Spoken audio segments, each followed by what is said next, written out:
जिस वेद से, जिस ज्ञान से मैं मिलूं, मेरी प्राप्ति हो, जन्म मृत्यु का रोग कटे, तुम्हारा सतलोक तुम्हें प्राप्त हो, वो विधि इन चारों वेदों में वर्णित नहीं है। बाकी शेष महिमा मेरी ही वेद गा रहे। अब हम आते हैं अपने उसी टॉपिक पे। गरीबदास साहिब जी का मूल गांव करौथा है, जहाँ ये दास का आश्रम है, जो अब सरकार ने झूठे आरोप लगा करके ग्रहण किया हुआ है। उस करौथा गांव के रहने वाले थे गरीबदास जी के पूर्वज, यानी गरीबदास जी के नानके हैं छुडानी में। और गरीबदास जी के कोई मामा जी नहीं थे, यानी उनकी माता जी का भाई नहीं था। जमीन बहुत घनी थी, लगभग 1450 एकड़, 2500 बड़े बीघे, इतनी ज़मीन थी। तो गरीबदास जी के पूज्य पिताजी श्री बलराम जी धनखड़ गांव करौथा के अपने ससुराल में घर जमाई बनकर रहा करते थे। विशेष आग्रह करने पर वो वहाँ गए थे छुडानी में, नहीं तो पहले शर्म मान्या करते, बहुत ही लज्जा वाले यानी इज्जतदार व्यक्ति होते थे, वो शर्म मान्या करते ससुराल में रहने के। लेकिन विशेष आग्रह से वहाँ रहने लग गए थे। और वहाँ भी जाने के 12 वर्ष के बाद गरीबदास जी का जन्म हुआ था। जब 10 वर्ष के गरीबदास साहिब जी थे, अपने ही नाना जी की गौवें चरा रहे थे, यानी अपनी ही गौओं को चरा रहे थे। 100-150 गायें पहले रखा करते थे। ज़मीन ज़्यादा थी, वर्षा कम होती थी, खाने योग्य अन्न थोड़े स्थान पर होता था जो झील में होते थे, डहर होती थी, और ऊंचे थलियों पर, ऊंचे स्थानों पर वर्षा नहीं होती थी तो फसल नहीं बीजा करते, उनको चरागाह बना लिया करते थे। तो अपने ही चरागाहों में गांव कबलाना की सीमा के लगते हुए जो खेत थे, वहाँ गौएं चरा रहे थे। तो वहाँ परमात्मा सतलोक से चलकर गति करके आए थे। अपने विशेष भक्त, अपने वर्णीय भक्तों को, खास भक्तों को, श्रेष्ठ भक्तों में से अपने खास भक्त गरीबदास जी को, जब वो 10 वर्ष की आयु में थे, वहाँ मिले। विशेष प्रकरण आपने सुन लिया कि परमात्मा ने एक लीला की, कंवारी गाय के ऊपर थपकी मार दी, उसमें से वो एक पात्र भर गया दूध का, तो बंद होगी। थन सतन जो के तो लंबे रहे, क्योंकि वो दूध उस कुंवारी गाय के माध्यम से सतलोक से दूध आया और वो उन्होंने निकाला, पिया। तो गरीबदास जी ने कहा कि प्रभु मुझे बताओ, फिर आप बता रहे हो कि ब्रह्मा विष्णु महेश तो नासवान है, और आपने बता भी दिया, और इस दास ने आप जी को अभी देवी भागवत 3 स्कंद में वो सारा प्रमाण भी दिया कि ब्रह्मा विष्णु महेश स्वयं स्वीकार कर रहे हैं कि हमारा तो जन्म मृत्यु होता है, दुर्गा हमारी माता है, हम अविनाशी नहीं हैं। तो गरीबदास जी कहने लगे, भगवान वहाँ कोई सतलोक है तो वहाँ क्या क्या सुख है? तो क्या बताते हैं बेटा, वहाँ सदाबहार वृक्ष है, सदाबहार वहाँ पेड़ पौधे फलदार, काजू किस्मत सेब संतरे कभी समाप्त नहीं होते, और वहाँ कभी मृत्यु नहीं होती। और यहाँ तो पूरी पृथ्वी का भी राजा बन जा तो भी तेरी मृत्यु होगी, तेरा कुछ भी नहीं है, तुझे बेकार रखा है, मूर्ख बना रखा है इस काल भगवान ज्योति निरंजन ब्रह्म ने, और तुम चलो वहाँ सतलोक में, तुम्हारी कभी मृत्यु नहीं होगी, सदा युवा बने रहोगे। वहाँ ऐसे ही सृष्टि है, तुम्हारी संतान होगी, तुम्हारे घर खाली पड़े हैं जिनको तुम छोड़ कर आए हो, मैं तुम्हें वो स्थान बताने आया हूँ और तुम्हें वो मार्ग विधि बताने आया हूँ जिससे तुम वापस अपने लोक में जा सकते हो। अब बालक का चागना चढ़ा करे, बालक को ज़्यादा दृढ़ विश्वास होता है और जल्दी ही वो प्रेरित हो जाता है, और परमात्मा यही चाहते थे कि मैं इसको अपना एक गवाह बनाऊं। तो गरीबदास जी ने आग्रह किया, प्रभु क्या ऊपर सतलोक में सब सुख है और वहाँ आदमी रहते हैं? कहाँ बेटा, वहाँ व्यक्ति हैं, बहुत ज़्यादा हैं, तुम तो कुछ भी नहीं यहाँ पर। ये सारे ब्रह्मांडों में जितने भी प्राणी हैं ये सब वहीं से आए हैं, और वो बहुत बड़ा लोक है, बहुत सुख है, वहाँ परम पिता परमात्मा पूर्ण ब्रह्म रहते हैं, वो साकार हैं, मनोसदृश्य हैं, उनके शरीर में बहुत नूर है। तो गरीबदास जी कहने लगे, प्रभु मुझे दिखा दो कि आपका भगवान। परमात्मा बोले, खूब दिखा दूंगा भाई, कि मुझे भी ले चलो परमात्मा, वहाँ दिखा दो एक बार। वो तो आए इसी उद्देश्य के लिए थे। इस कलयुग में अब ये भक्ति युग प्रारंभ हो गया, इसमें आपको प्रमाण किया जा सके, गवाही हमें मिल सके कि उस संत ने भी भगवान मिले थे, और जो वेदों में लक्षण हैं वो उस परमात्मा कबीर जी में लक्षण है जो वेदों में वर्णित है। तो ये हम आसानी से भगवान पहचान लेंगे, परमात्मा पाना और भी घना आसान है। यदि ये अज्ञान ना फैला हुआ होता, ये दास आपको परमात्मा की महिमा सुनाता 1-1.5 घंटे सत्संग करके, बाकी कहते ही भजन करो बैठ के बेटा। तो परमात्मा को परमात्मा सिद्ध करने के लिए और प्रमाण दिखा दिखा कर आपको उस अज्ञान से हटाने के लिए ये इतना प्रयत्न किया जाता है, और इसके बिना आपकी भक्ति नहीं चल सकती, बिल्कुल नहीं चलेगी। कोई भी काल का दूत आकर आपने भ्रमित कर देगा और आपके बने बनाए काम ने बिगाड़ देगा। ये दास चाहता है कि आपको इतना रंग दो इस रंग में कि आप डगमग नहीं हो सकते। भक्ति से कम ज़्यादा कर लेना, पर डगमग नहीं होना चाहिए। तो इस प्रकार गरीबदास साहिब जी ने आग्रह किया, परमात्मा ने कहा कि चल बेटा तुझे सतलोक दिखाता हूँ। गरीबदास जी की आत्मा को साथ लेकर ऊपर चले, शरीर छोड़ दिया।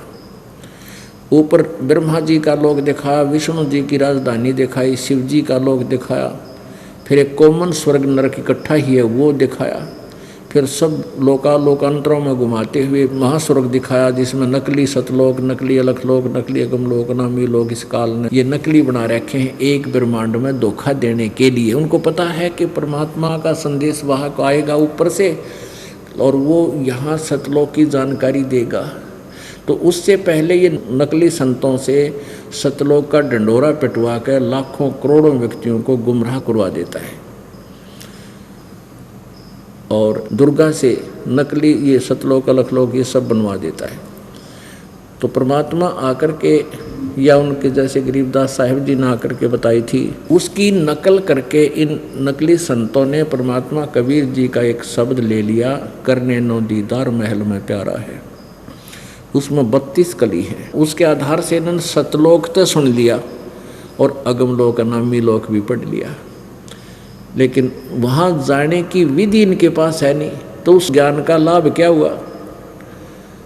अब मान लिया आपको बता दिया भाई आपका ये रोग है और औषधि मिली नहीं, तो उस जानकारी का लाभ क्या हुआ? तुझे रोग ये है, रोग का भी पता चले, औषधि भी सही मिले, तो आपका कल्याण हो।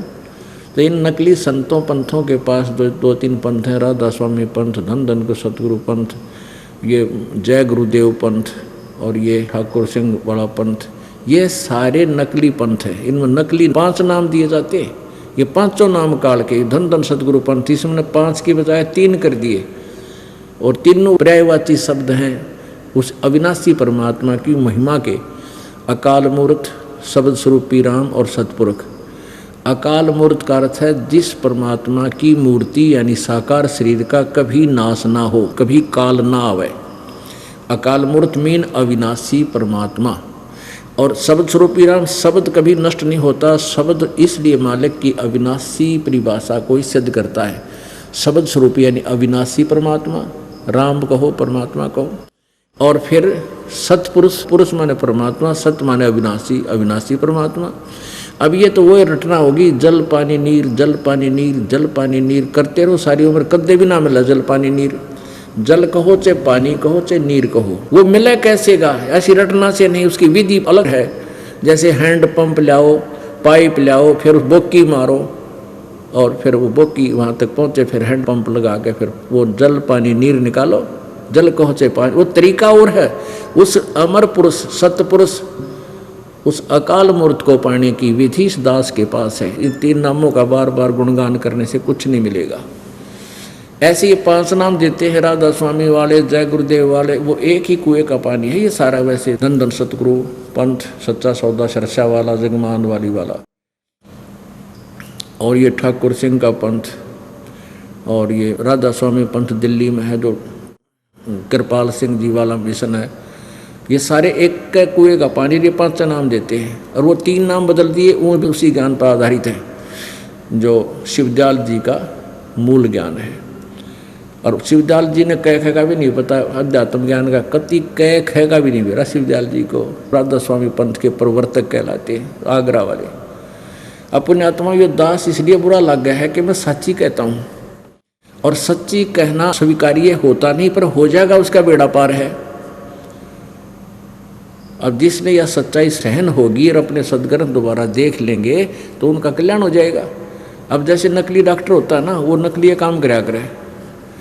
जैसे एक भगत का मारे चोट लग गई थी, काफ़ी साल पहले की बात है, एक बूढ़ा सा रहा करता, तो एक नकली डॉक्टर दौरा जाता, वो जाते बूढ़ा कहता है मर गया। वो बूढ़ा हाथ आदमी था जिसके चोट लगी, हाय मर गया। वो छेड़ता, तो क्या करता, पट्टी तारी, वैसे ही दवाई डाली, पट्टी नो की नो बांध के भेज देते। 1 महीना हो गया, उसका कोई आराम नहीं। तो एक डॉक्टर आ गया कुदरती हमारे आश्रम को देखने के लिए। वो बोला बूढ़े क्या हो गया जी, इसके ऐसे पैर में दर्द, 1 महीना हो गया, चोट लग रही है, ठीक नहीं है। उसने देखा रहे तो बांस उठ रही है, पट्टी ठीक नहीं कर रखी। उसने उसी समय सारी दवाई घर से जाके लाया और एकदम पट्टी पाड़ के, क्योंकि दर्द हुआ था, वो पाड़न नहीं दिया था, वो ऊपर दवाई लाकर चेप दे था। और 2 दिन ना दिखाती, टांग कट्टा इस बुढ़े की। तो उसने क्या करा, एकदम वो पाड़ी, बुढ़ा चिल्लाया तो जरूर, एक बार रोया, और फिर उसका सारा मवाद निकाल के धो के उसको सब पट्टी कर दी। तीसरे दिन उसका घाव भरने लग गया, 1 हफ्ते में कति स्वस्थ हो गया। अब एक बार दर्द जरूर हुआ उस पट्टी के पाड़नते, लेकिन उसकी टांग बच गई। ऐसे पुण्यात्माओं, ये दास आपकी ये पट्टी पाड़ रहा है जो इन्होंने नकली दवाई ला के और तुम्हें मीठी गोली दे के जख्म बना दिए, तुम्हारे जीवन को नष्ट कर दिया इन नकली संतों ने। तो यह पट्टी एक में पाटने का दर्द होगा, फिर देखना रोज जख्म भरेंगे आपके, और आप गुणगाया करोगे को हो ना तो मर गए थे कति, ये ज्ञान ना सुनते तो पुण्यात्माओं, ये नकली संत पंथ जो हैं ये सतलोक की महिमा गाते हैं। इन कह खे का बेरा नहीं सतलोक हो सके, ये सतनाम क्या है, सतपुरुष क्या है, सार शब्द क्या है। अब एक ही समझदार को एक संकेत बहुत होता है, और किसी ने सामान खरीदना है तो एक बोरी में एक परखी मार के, परखी होती है एक लोहे की आगे से पैनी सी, बीच में थोड़ी सी पाइप मुड़ी हुई, उसको बोरी में घुसो देता है सौदा करने वाला सौदागर। तो उसमें कुछ कणक निकल आती है बाहर, उस कणक को देख लेता है, तो उस बोरी में वो सामान है। 2-3 जगह मार लेगनी करता है तो उसको पता लग जाता है इसमें ऐसी कणक है, तो उसी रेट का वो कर लेता है उसे सौदा। तो आपको राधा स्वामी वालों की एक परखी ला के दिखा देता हूँ, फिर आपने पता लग जाए इनके पास के माल है। दास का प्रयत्न यही रहता है कि प्रत्येक बार प्रत्येक पॉइंट पर कोई प्रमाण दूँ आपको। दास की वैसी मौखिक कथा तो कुनीन है, और इस कुनीन को वही खा सकता है जिसने रोग कटवाना है। जो समझदार होते हैं वो तो खाएंगे, उनको तो आवश्यकता ही नहीं किसी वस्तु की, लेकिन इतना उनको भी आवश्यकता होगी कि सचमुच हम जो टेबलेट खा रहे हैं वो कुनीन नहीं है, वो ज्ञान नहीं है हमारे वैद्य को जिससे हम दवाई लिए। इतना प्रमाणित करने के लिए उनका ये डिफ्रेंशिएट करना पड़ता है। ये देखिएगा, सारवचन वार्तिक, यहाँ देखो, सारवचन राधा स्वामी वार्तिक, हजूर स्वामी जी महाराज, राधा स्वामी सत्संग व्यास। प्रकाशक हैं जगदीश चंद्र सेठी, सेक्रेटरी राधा स्वामी सत्संग व्यास, डेरा बाबा जयबल सिंह, पंजाब। ये कहाँ से छपी है? पब्लिश्ड बाई ये सेक्रेटरी, और ये नीचे printed by, printed in India by Lakshmi offset printers, Delhi से। ये भूमिका में देखना क्या लिखा है इन्होंने। सारवचन राधा स्वामी वार्तिक हजूर स्वामी जी महाराज के वचनों का संग्रह है। ये वचन सत्संगों तथा अन्य चर्चाओं के दौरान सत्संगियों ने नोट किए थे। स्वामी जी महाराज के परम धाम सिधारने के कुछ वर्ष बाद इनका संग्रह करके पुस्तक रूप में छपवाया गया। सन 1902 में बाबा जयमल सिंह जी महाराज ने सारवचन राधा स्वामी वार्तिक को पहली बार गुरमुखी लिपि में छपवाया। प्रस्तुत पुस्तक, यह जो वर्तमान पुस्तक है, प्रथम गुरमुखी संस्करण के अनुसार है और अब इसका हिंदी संस्करण प्रकाशित किया जा रहा है। आगे देखिए। स्वामी जी महाराज का शुभ नाम सेठ शिवदयाल सिंह जी था। आपने 25 अगस्त सन 1818 में आगरा शहर में जन्म लिया। आपके पिताजी का नाम सेठ दिलवाली सिंह जी था तथा माता जी का नाम महामाया जी था। आपके पूर्वज पंजाब के रहने वाले थे तथा घर में गुरु ग्रंथ साहिब का पाठ किया जाता था। आपके माता पिता हाथरस के प्रसिद्ध संत तुलसी साहिब के भगत थे। स्वामी जी ने भी, यानी शिवदयाल जी राधा स्वामी पंथ के प्रवर्तक ने भी, स्वामी जी महाराज ने भी तुलसी साहिब की काफ़ी संगति की थी। बचपन से ही स्वामी जी महाराज का रुझान अध्यात्म की ओर था। आपने एक कमरे में बैठकर 17 वर्ष सुरत शब्द योग का अभ्यास किया, यानी हठ योग किया इसने। और सन 1861 में बसंत पंचमी के दिन खुले तौर पर आम सत्संग और सुरत शब्द योग का उपदेश शुरू किया।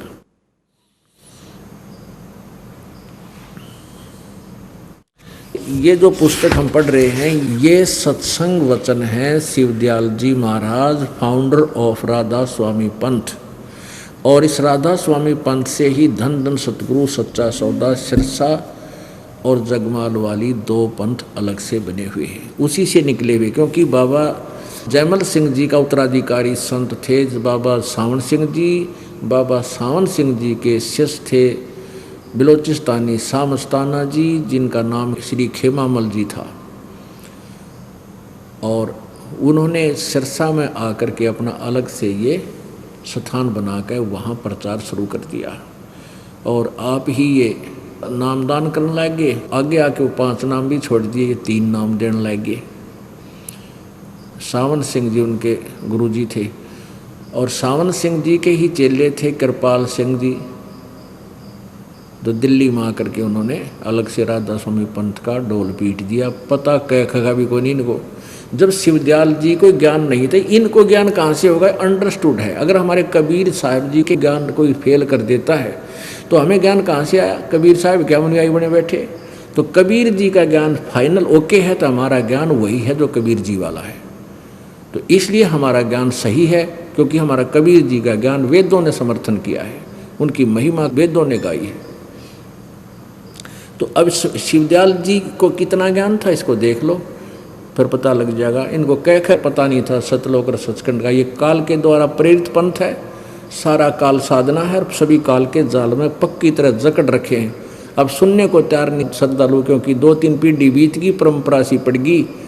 जैसे हम साला सर या बाबा श्याम जी ने पूजा करते, अब वह छोड़नी मुश्किल हो रही है, वो छोड़नी पड़ेगी। ये साधना ग्रहण करनी पड़ेगी यदि कल्याण चाहते हो। दास कोई आपका शत्रु नहीं, विशेष मित्र समझ लेना। और सभी गाली दे रहे हैं, मुझे बुरा बता रहे हैं, क्योंकि बुरा न्यों बता रहे हैं जो परिचर हैं या आचार्य हैं, गुरु हैं, उनको पता लग गया कि तुम फेल हो लिए। तो वो अपने अनुयायियों को कहते हैं वो झूठ बोलता है रामपाल, वो तो झूठा है, उसकी बातें मत सुनना। उनका तो उद्देश्य है जनता को काल के जाल में फंसा के रखना। वो तो पक्के दूत हैं, नहीं तो सामने प्रत्यक्ष प्रमाण आपका दिखा रहा हूँ, मान लेना चाहिए। इन गुरुओं को भी मानना चाहिए, इन प्रीचरों को भी मानना चाहिए। नहीं महापाप के भागी बनेंगे इस दुनिया को, भोली आत्माओं को काल के मुंह में डाल के। इसे निकालना परम कर्तव्य है और परमात्मा इसको सफल करेंगे, क्योंकि उन्होंने पहले ही कहा था कि इस समय आने पर हम कलयुग की जो बिचली पीढ़ी होगी उस समय इस पूरे विश्व में इस सत्य ज्ञान को फैलाएंगे। और परमात्मा ने कहा कि उस समय सभी आत्माएं पहचानेंगी अपने भगवान को और तुरंत ग्रहण करेंगी, क्यों सब बुद्धिमान और शिक्षित होंगे, सद्ग्रंथ सामने होंगे, स्वयं पढ़ेंगे और समझेंगे और निकलेंगे काल के जाल से। अब देखो, अब राधा स्वामी दयाल की दाई वही पुस्तक चल रही है, सारवचन वार्तिक, व्यास से छपी हुई। राधा स्वामी दयाल की दया, राधा स्वामी सहाय, खुलासा उपदेश हजूर राधा स्वामी साहब का, यानी शिवदयाल जी को राधा स्वामी कहने लगे भी है। यहाँ देखो, सिर्फ काम इतना है कि इंसान यानी मनुष्य अपनी सूरत यानी रूह को उसके खजाने निकास यानी मुकाम सतनाम और राधा स्वामी में। अब देखो, मुकाम माने स्थान, सतनाम को स्थान कह रहे, राधा स्वामी को भी स्थान कह रहे। आगे चलो, वचन नंबर 3 में क्या लिखा है, जितने आचार्य और महात्मा और अवतार और पैगंबर हर एक मजहब में हुए हैं, वे सब अपने अभ्यास के जोर से अंतर में तरफ मुकाम असली के चले, असली स्थान की ओर चले, पर सब के सब धुर स्थान नहीं पहुँचे। मुकाम माने स्थान। सो बहुत से तो मंजिल पहली यानी पहले स्थान पर, दूसरे कोई दूसरी मंजिल दूसरे स्थान पर, और कोई बिरले साध और प्रेमी मंजिल तीसरी तक पहुँचे, तीसरे स्थान तक। सिर्फ संत मंजिल 5वीं यानी सतनाम पर पहुँचे। सतनाम स्थान है यहाँ पर। और कोई बिरले संत मंजिल 8वीं यानी राधा स्वामी पद तक पहुँचे। ये राधा स्वामी पद 8वां स्थान है। और यहाँ तो पद अड़ा दिया ना, यहाँ सीधा लिखा है यानी मुकाम सतनाम और राधा स्वामी में, या सतनाम राधा स्वामी स्थान में पहुँचे। राधा स्वामी भी स्थान और सतनाम भी स्थान, ये मुकाम माने स्थान। अब देखना, ये तो आपने पढ़ा 13 और 14 पृष्ठ पे, सारवचन वार्तिक पहला भाग। अब प्रश्न नंबर 15 में पढ़िए। चौथा वचन, अब समझना चाहिए कि राधा स्वामी पद सबसे ऊंचा स्थान है। ये पद भी अब स्थान ने बोल दिया, राधा स्वामी पद सबसे ऊंचा स्थान है, मुकाम माने स्थान है। और यही नाम कुल मालिक और सच्चे साहिब और सच्चे खुदा का है। ये असली नाम है, वो सच्चे खुदा का राधा स्वामी। इनका कहना हर इसका नाम भी राधा स्वामी है, धाम का, स्थान का। और इस स्थान से 2 स्थान नीचे सतनाम का मुकाम है। यहाँ तो सतनाम को स्थान कह रहे थे, नीचे सतनाम का मुकाम है, यानी स्थान का स्थान है। ये समझो, इनकी उवाबाई देखो कि इस सतनाम के विषय में फिर डिफाइन किया, आगे खोल कर बताया है महापुरुष शिवदयाल जी ने, राधा स्वामी पंथ के प्रवर्तक ने।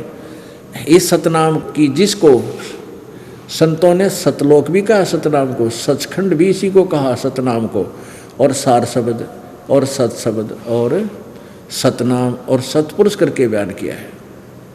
अरे तेरा गजब भैया, सतनाम के विषय में आगे डेफिनेशन डिफाइन कर रहे हैं कि जिसको संतों ने सतलोक, सतनाम को सतलोक भी कहा है, सचखंड भी, इसी को सार शब्द, इसी को सत शब्द और इसी को सतनाम और इसी को सतपुरुष करके बयान किया है। ये हमारा सर कर रखा है इन्हें, तारा गजब भैया। बोली आत्मा फंसा दी काल के जाल में। अभी इनको समझाना दुर्लभ हो रहा है हमारे लिए, किस तरीके से समझाएं बोली आत्माओं को। ये 3 नकलियों को बड़े महापुरुष मान बैठे, जैसे शुद्ध पुरुष नहीं थे, धुर मंजिल पर पहुँचा करते। ये पहुँचे कहाँ गए, इनको ज्ञान ने कोई नहीं। वो सतलोक की चीज़ है, सतनाम वस्तु है, कोई मंत्र है या कोई स्थान है या कोई भगवान का नाम है। इन्हें कहेंगे ना मेरा ये सतनाम, यही सचखंड, ये सतपुरुष, ये सतलोक, और ये सार शब्द, और ये सार नाम, और ये सतनाम, और ये स्थान। कितने सिर पैर भी नहीं इस व्याख्या का। अपने आत्मा जैसे किसी ने जिंदगी में कार देखी ना पेट्रोल, कोई अब सी जंगल में पड़ा है और वो सुबह घूमे आवा किता है और आगे कह दे कहाँ गया था, कि शहर में गया था, वहाँ कार में घूमता हूँ, पेट्रोल से गाड़ी चलती है। सुनते लिया उसने पेट्रोल से गाड़ी चलती है, ड्राइवर चलाता है। तो उससे पूछा भाई वो कार कैसी है, वो पेट्रोल कैसा होता है, सड़क कैसी है। तो उसने ना तो कार का बेरा, वो क्या व्याख्या कर रहा है कि कार, पेट्रोल भी कार कोई कहते हैं, ड्राइवर भी कार कोई कहते हैं, और सड़क भी कार कोई कहते हैं, और शहर भी कार कोई कहते हैं। तो उसने जिंदगी में कभी कार देखी है, बैठना तो बहुत दूर की बात होगी। उसने जर्नल नॉलेज भी नहीं है उसके बारे में। बैठने वाला तो बहुत कुछ जानकारी देगा, उसके मोटे मोटे स्पेयर पार्ट्स भी बता देगा। तो इस राधा स्वामी पंथ के प्रवर्तक शिवदयाल जी महाराज का योग ज्ञान है जो कति एक अन्य का नहीं, कह का ही पता नहीं इसको अध्यात्म ज्ञान में। और ये करोड़ों व्यक्तियों को वो तो रख दो, क्योंकि हम श्रद्धालु हैं, हमें भगवान की आवश्यकता है। और जिसने डॉक्टर का बोर्ड लगा रखा है वो बड़ा लंबा चौड़ा, और वहाँ तो मरीज दुखी जाएगा ही जाएगा। आगे वो किसी नीम हकीम कैसी टेबलेट देगा वो खाएगा भी खाएगा, वो मरो चाहे जियो उसको पता ही नहीं। तो ये नकली वैद्य की बोर्ड लाए बैठे थे, नकली गुरु बने बैठे थे, इन्होंने सब मनुष्यों के जीवन खा लिए, इन्हें बर्बाद कर दिया, नाश कर दिया पूरे मानव समाज का। अपनात्मा इसी के परिणाम स्वरूप ये राधा स्वामी पंथ का प्रवर्तक भूत बना, अपनी ही शिष्या बुक्की माँ का बोलने लग गया। और फिर वो भूत बने हुए शिवदयाल जी से फिर यू प्रताप सिंह जी उनका छोटा भाई हाथ जोड़ कर भूत तो पूछे मुझे यह दिक्कत होगी है। जिसने राधा स्वामी पंथ अलग से ज़्यादा प्रचार में किया, और शालिग्राम राय साहब भी पूछे उससे। तो पुण्यात्माओं यही कारण है कि ये दास सच्ची बतावे और लोग मैंने गुंडा बतावे। इसलिए गुंडा बतावे है कि मैं सच्चाई कह रहा हूँ। अब उनके पास ज्ञान का तो उत्तर रहा को नहीं, तो और अपने शिष्यों को भ्रमित करने के लिए मुझे बदनाम करना शुरू कर दिया। विशेष कर आर्य समाज के इन आचार्य ने तो जमाकती सरेआम झूठ बोल बोल कर समाचार पत्रों में भी सारी बकवाद करवा दी। इनका जनता के कल्याण से कोई लेना देना नहीं, न तो अपनी दुकान बनाए रखने के लिए कोई भी हथकंडा अपनाना पड़ो ये पूरा अपनाएंगे। और ये पहले भी हमारी आपसी लड़ाई करवा कर नाश करवाते आए, हिंदू मुसलमानों की लड़ाई करा देते गुरु लोग, और अपना ध्यान बांट के अपनी दुकान चौकस रखते। तो अब इनकी दाल गला को नहीं, अब इनकी दाल नहीं गलेगी कि समाज बुद्धिमान सभ्य है और शिक्षित है। सामने देखकर प्रमाणों को अब अचंभित हो रहा है, हरिदास के पास सहर्ष आ रहा है। अब ये और देखियो राधा स्वामी दालबाग से छपी हुई ये सार वचन राधा स्वामी नसर यानी वार्तिक, जो कितनी गजब की लिखाई कर रखी है। ये देखियो, जिसको परम पुरुष पूर्ण धनी स्वामी जी महाराज ने यानी शिवदयाल जी ने जबान मुबारक से फरमाया, और जो बाई इज्जत राधा स्वामी ट्रस्ट द्वारा छपी गई। प्रकाशक हैं राधा स्वामी ट्रस्ट, स्वामी बाग आगरा से। ये लेटेस्ट है, 2001 में छपी है, 19वीं बार 2001 में। मुद्रक है दी कोरोनेशन प्रेस, छिल्ली ईंट रोड, आगरा। फोन नंबर इनका ये है। अब राधा स्वामी दयाल की दया, राधा स्वामी सहाय, खुलासा उपदेश हजूर राधा स्वामी साहब का वचन, यह जगत नासवान है। ये यहाँ से वचन सुनो होगे इनके। ये है 2 पृष्ठ सार वचन राधा स्वामी वार्तिक। ये पहला भाग है, भाग 1। यहाँ देखना ये एक वचन। अब इस एक वचन के लास्ट में लिखा है, सिर्फ काम इतना है कि इंसान यानी मनुष्य अपनी सूरत यानी रूह को उसके खजाने और निकास यानी मुकाम सतनाम राधा स्वामी में पहुँचावे। अक्षर का भी अंतर नहीं है, जो कहता हूँ लिखा। मुकाम माने स्थान, यहाँ सतनाम को ये स्थान बोल रही है।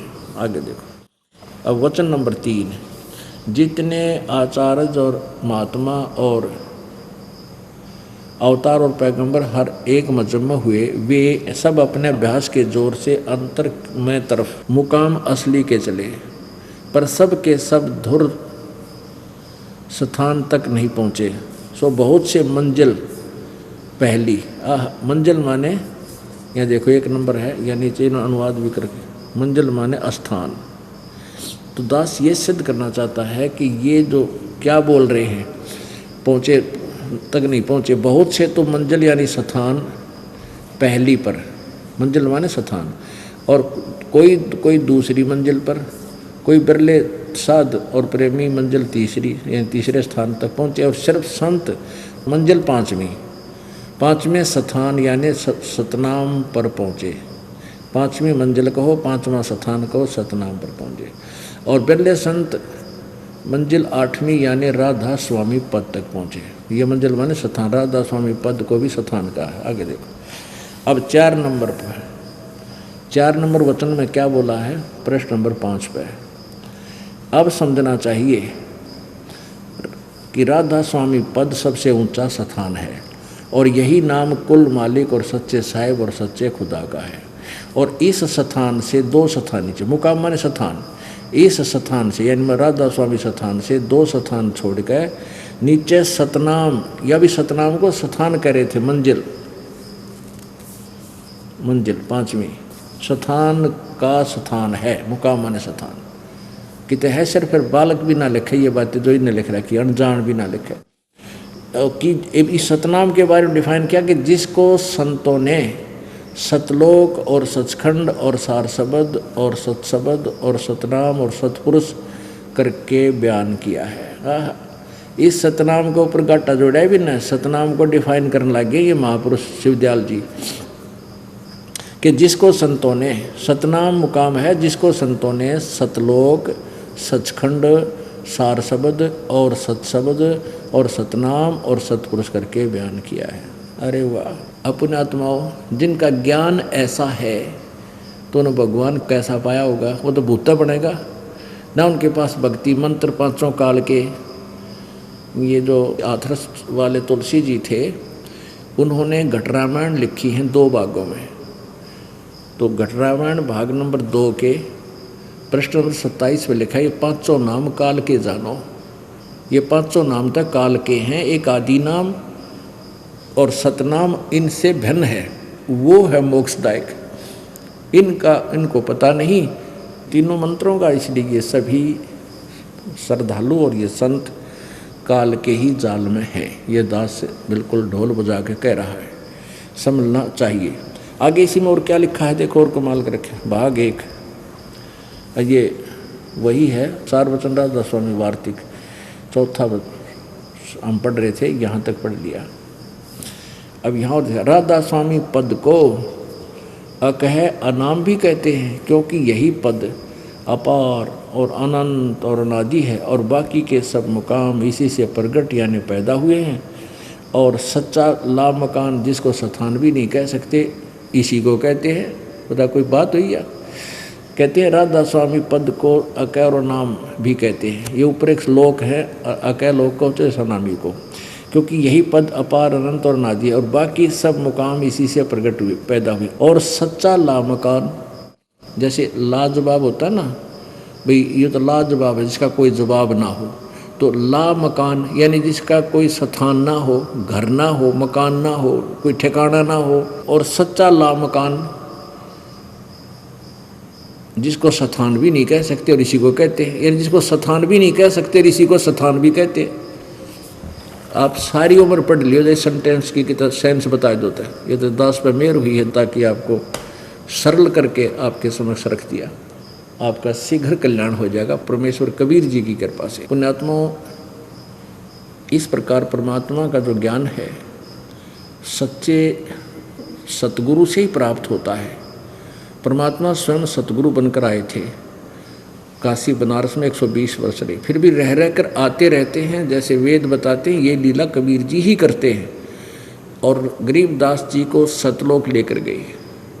जब सतलोक पहुँचे तो क्या देखा गरीबदास साहिब जी ने कि जो नीचे से परमात्मा एक जिंदा महात्मा का रूप बनाकर आए हुए थे, जैसे एक संत का रूप बना लेते हैं मुसलमानों में, जिंदा महात्मा होते हैं, काला सा टोप और काला ही एक ओवर कोट यानी एक ही कपड़ा घुटनों से नीचे तक का बना हुआ होता है, कमीज सा, और एक कच्छा पहनते हैं घुटनों से ऊपर तक का, एक टोप काला टोप होता है ऐसे लंबे से चोटी का, इस तरह का।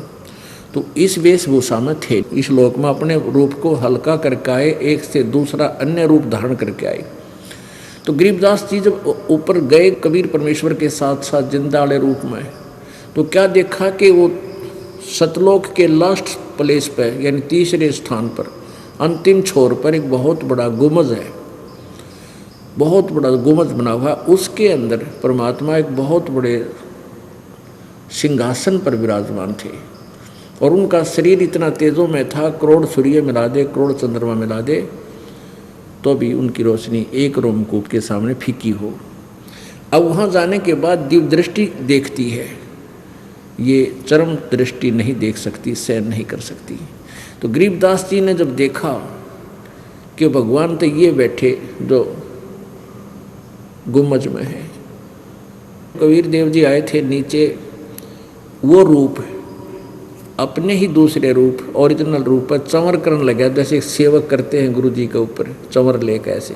तो गरीबदास जी ने सोचा भाई भगवान तो ये है जो इस तख्त पर बैठा, ये सिंहासन पर विराजमान है, ये है भगवान। ओहो दर्शन हुए, बड़ा प्यारे परमात्मा, ओह भाग जगे मेरे। इतना सोच ही रहा था कि वो परमात्मा जो दिखाई दे रहे थे तेजों में शरीर वाले, वह खड़े हुए, और जिंदा वाले रूप में जो परमात्मा नीचे से गए थे वो बैठ गए तख्त के ऊपर सिंहासन पर। अनंत कोट ब्रह्मांडों के कंट्रोलर के सिंहासन के ऊपर वो परमात्मा विराजमान हो गए, और जो परमात्मा नजर आवा था वो चौवर करने लगे कबीर जी उस जिंदा महात्मा के ऊपर सिंहासन पर बैठे हुए पर। तो गरीबदास जी ने सोचा भाई ये क्या चक्कर है, बाबा जी भगवान चौवर करे, बाबा जी इसके तख्त पर बैठ गया और भगवान उठ गया। तो उसी समय वो तेजों में शरीर जो था जिंदा वाले महात्मा के रूप में समा गया। अकेले वो कबीर देव जी जो नीचे तक गए थे जिंदा महात्मा के रूप में, एक साधु संत के रूप में, वो उस तख्त पर विराजमान हो गए और चंवर अपने आप घूमने लगा। वो समझ गए फिर गरीबदास जी कि ये तो परमात्मा जा रहे थे नीचे, मुझे ही ये ऐसे भ्रमित कर रहे थे, दो रूप बना के गए थे, यही भगवान थे जो मुझे मिले जाके। और परमेश्वर ने फिर सारी कहानी बताई। मैं 120 वर्ष बनारस में भी रह कर गया हूँ। ज्ञान योग खोल दिया गरीबदास जी का, और फिर कहा कि जा बच्चा अब तू वापस जा, नहीं तेरे शरीर को फूकने वाले हैं, ये अनमोल शरीर है, इसका लाभ उठा। तो गरीबदास जी ने कहा भगवान वहाँ से तो मैंने मरना है, वहाँ जाने पर मेरी मृत्यु होगी 2 दिन पीछे, 10 20 50 वर्ष के बाद हो जाएगी, ये प्रभु मुझे वापस ना भेजो, यही रख लो। परमात्मा बोले ऐसे नहीं रख सकते, आप जाओ इस नाम की कमाई करो, भक्ति के बल से आ सकोगे, और मैं तेरे साथ रहूँगा बेटा, चिंता मत कर। तो इतना कहते ही आत्मा को वापस भेज दिया। उस समय गरीबदास जी के स्थूल शरीर को फूकने की तैयारी कर रहे थे, चिता पर डाल रखा था, अग्नि लगाने ही वाले थे, इतने में उनका शरीर में कंपन हुई। ऊपर जो बांध रखे थे अर्थी का ऊपर का रस्सी अपने आप टूट गई और गरीबदास जी खड़े हो गए। उसके बाद परमात्मा की आंखों देखी महिमा की वाणी बोलने लगे। बोलो सतगुरुदेव की। ब्रह्म पिता परमात्मा पूर्ण ब्रह्म सर्व सृष्टि रचनहार कुल मालिक कबीर देव कबीर साहब जी की असीम कृपा से हम सभी शुभ समागम सत्संग के अंदर एकत्रित हुए। परमात्मा बताते हैं अपनी महिमा आप ही बताकर हमें अपनी लीला से परिचित कराते हैं। मात पिता मिल जावेंगे, मात पिता मिल जावेंगे 184 माह, सतगुरु सेवा और बंदगी भाई फिर मिलन की ना। परमेश्वर हमें आकर के याद दिलाते हैं कि जिस संतान और संपत्ति में आप परमात्मा भूल चुके हो, मनुष्य जीवन पा करके यदि तुमने परमात्मा की साधना नहीं की, आत्म कल्याण नहीं करवाया, मनुष्य जीवन व्यर्थ है। परमात्मा कहते हैं इस संसार में यदि कोई दुर्लभ वस्तु है तो सत्संग है। इस संसार में यदि कोई दुर्लभ वस्तु है तो सत्संग है, और सत्संग सतगुरु ही कर सकता है। सतगुरु मीन सच्चा गुरु। ये नकली गुरु ज़्यादा है, करोड़ों अरबों नकली गुरु हैं, इसलिए सतगुरु कहा गया है। जो सच्चा यथार्थ ज्ञान प्रदान करता है वो सतगुरु है। और सतगुरु के बिना ये काल के दूत, नकली गुरु, झूठे गुरु अधिक हैं, इसलिए सतगुरु कहा जाता है। परमेश्वर स्वयं आए थे, उन्होंने सतगुरु की भूमिका अदा की थी। वो प्रत्येक युग में आते हैं।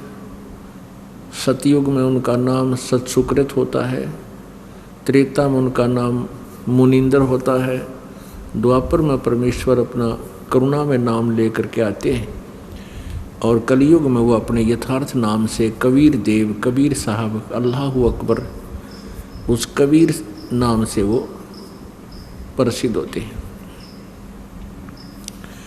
उसमें भी सतगुरु एक ही थे, कबीर जी ही थे, अन्य सतगुरु नहीं थे। उनके पास यथार्थ ज्ञान नहीं था, वह झूठे गुरु थे। जितने भी ऋषि थे, ब्राह्मण थे, गुरु थे, वो सभी नकली थे, और वर्तमान में भी यही स्थिति है।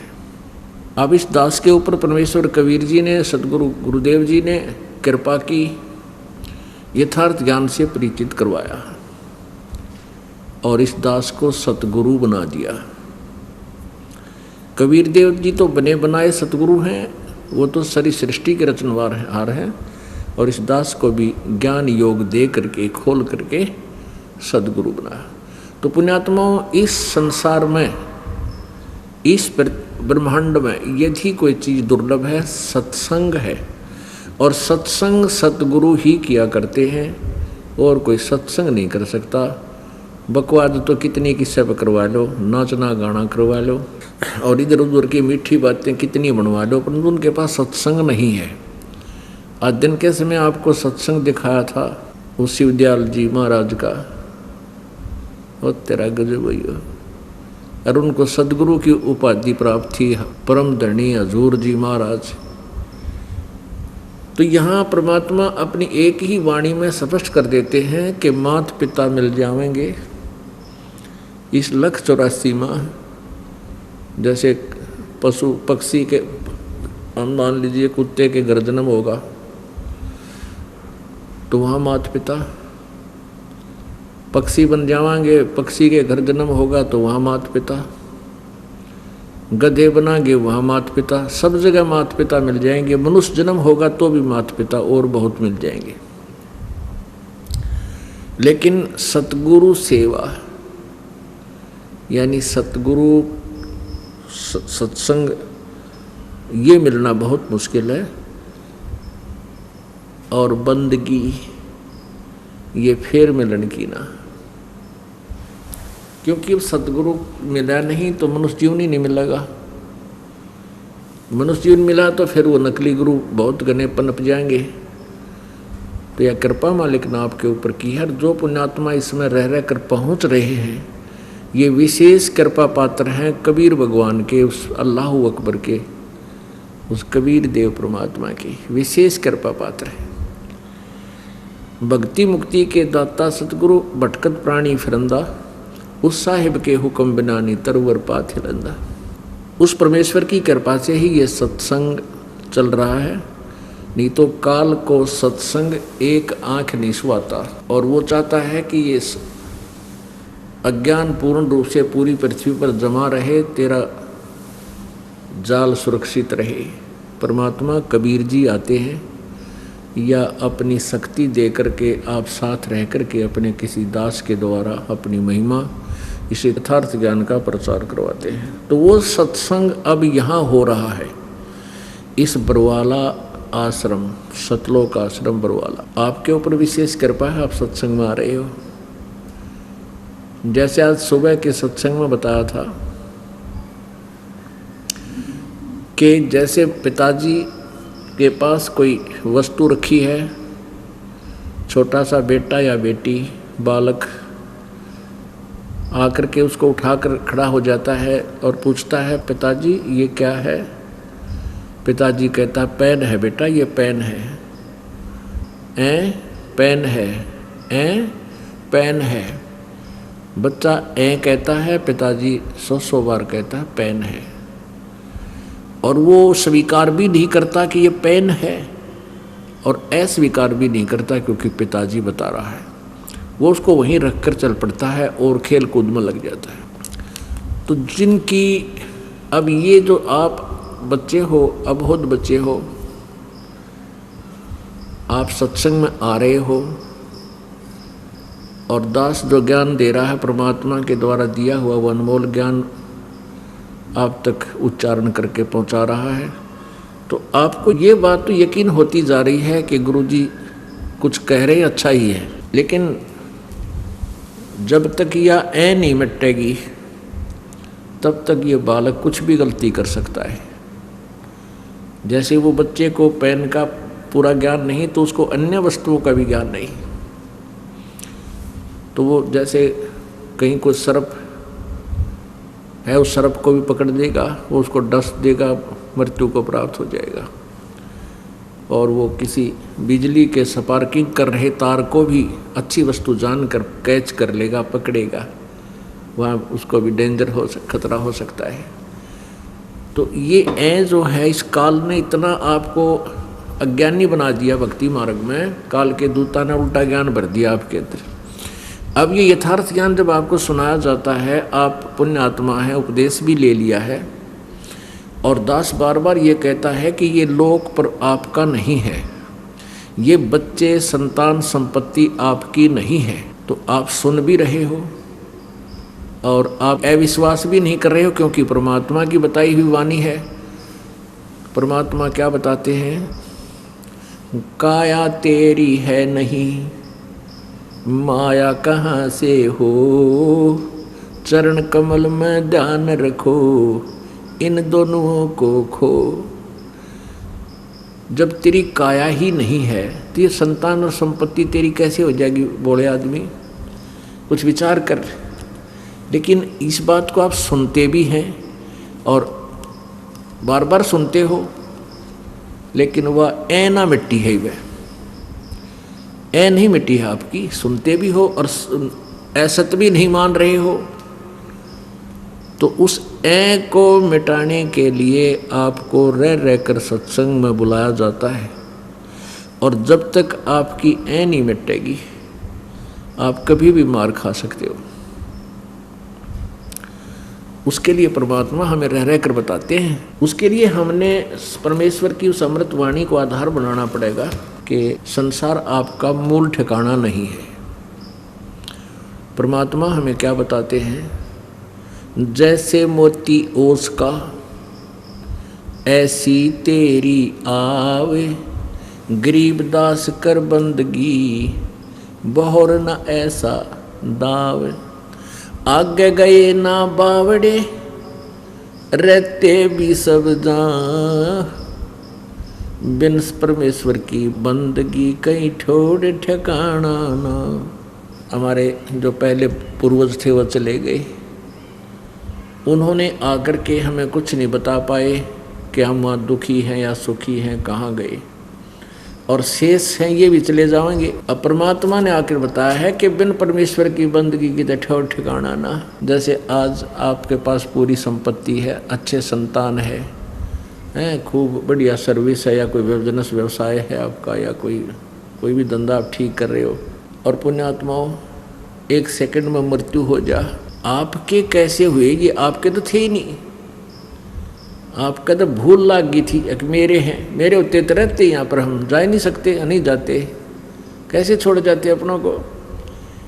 तो काल ने हमें या भूल भुलैया में उलझा रखा है। इस भूल भुलैया को समझाने के लिए परमात्मा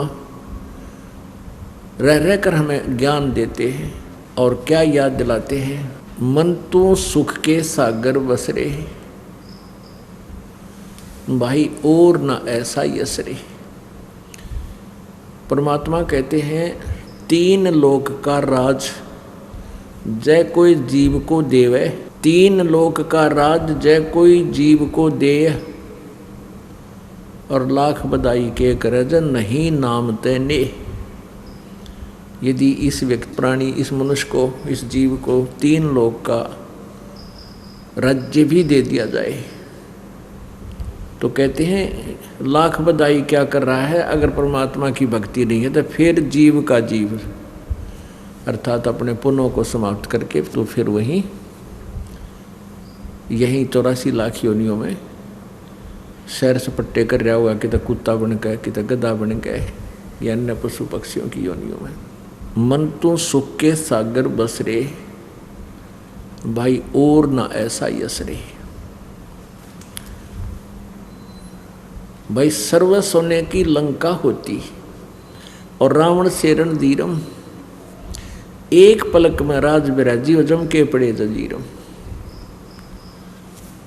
अब परमात्मा में क्या याद दिलाते हैं कि इतना तो धनी तू हो भी नहीं सकता जितना तू प्रयत्न कर रहा है, और जितनी आपकी सोच है बगैर ज्ञान के कि इतना कोठी बना दूं, ऐसा बना लूं। सभी का प्रयत्न है मैं घना धनी हो जाऊं, और धनी उतना ही हो पाता है जितना वो सोचता उससे कम ही रह जाता है, क्योंकि जैसा भी आपका प्रारब्ध में लिखा हुआ वही आपको मिल रहा है और वही मिलेगा जब तक आप पूर्ण परमात्मा कबीर देव परम अक्षर ब्रह्म की शरण में इस दास के माध्यम से नहीं आओगे। तब तक आपको प्रारब्ध ही मिलेगा, चाहे आपके पिछले संस्कारों से आप कितने ही, चाहे पूरी पृथ्वी के राजा भी बन जाओगे, लेकिन अन्य जो प्राणी हैं वो कितना प्रयत्न कर लो उनके भाग से अधिक नहीं मिलेगा। भाग्य से अधिक प्राप्त करने के लिए इधर उधर के हाथ पर मारोगे तो फिर आपके पाप कर्म बढ़ जाएंगे और वो पैसा नहीं रहेगा।